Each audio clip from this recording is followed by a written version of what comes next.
തലസ്ഥാനത്തെ അതീവ സുരക്ഷാ കോട്ടയായ പാങ്ങോട് സൈനിക ക്യാമ്പിൽ വൻ സുരക്ഷാ വീഴ്ച.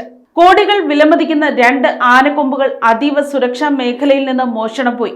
ഓഫീസേഴ്സ് മെസ്സിൽ സൂക്ഷിച്ചിരുന്ന ആനക്കൊമ്പുകൾ കാണാതായ സംഭവത്തിൽ പൂജപ്പുര പോലീസ് കേസെടുത്ത് അന്വേഷണം ആരംഭിച്ചു. രാജ്യത്തെ തന്നെ തന്ത്രപ്രധാനമായ സൈനിക കേന്ദ്രങ്ങളിലൊന്നായ തിരുവനന്തപുരം പാങ്ങോട് മിലിറ്ററി ക്യാമ്പിൽ നിന്നാണ് ഞെട്ടിക്കുന്ന മോഷണ വാർത്ത പുറത്തുവരുന്നത്.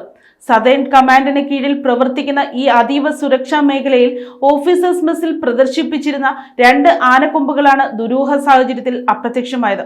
വിപണിയിൽ ഏകദേശം 2 കോടി രൂപയോളം വിലമതിക്കുന്നതാണ് നഷ്ടപ്പെട്ട ആനക്കൊമ്പുകളെന്നാണ് റിപ്പോർട്ടുകൾ സൂചിപ്പിക്കുന്നത്. ഫെബ്രുവരി 11-നും 12-നും ഇടയിലാണ് മോഷണം നടന്നതെന്ന് സൈനിക ഉദ്യോഗസ്ഥർ നൽകിയ പരാതിയിൽ വ്യക്തമാക്കുന്നു. ചടങ്ങിന്റെ ഭാഗമായി ലൈറ്റ് ആൻഡ് സൗണ്ട് ക്രമീകരണങ്ങൾക്കായി പുറത്തുനിന്നുള്ള ചിലർ ക്യാമ്പിൽ പ്രവേശിച്ചിരുന്നു.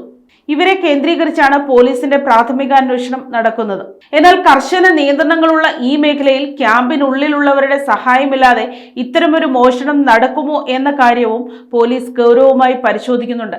സംഭവത്തിൽ പൂജപ്പുര പോലീസ് ഭാരതീയ ന്യായ സംഹിതയിലെ അതിക്രമിച്ചു കടക്കൽ, അതീവ സുരക്ഷാ മേഖലയിലെ മോഷണം എന്നീ വകുപ്പുകൾ ചുമത്തി FIR രജിസ്റ്റർ ചെയ്തു. CCTV ദൃശ്യങ്ങൾ ഉൾപ്പെടെ പരിശോധിച്ചു വരികയാണ്. അതേസമയം സുരക്ഷാ വീഴ്ച അതീവ ഗൗരവകരമായതിനാൽ സൈന്യം സമാന്തരമായി ഒരു ആഭ്യന്തര അന്വേഷണവും ആരംഭിച്ചിട്ടുണ്ട്.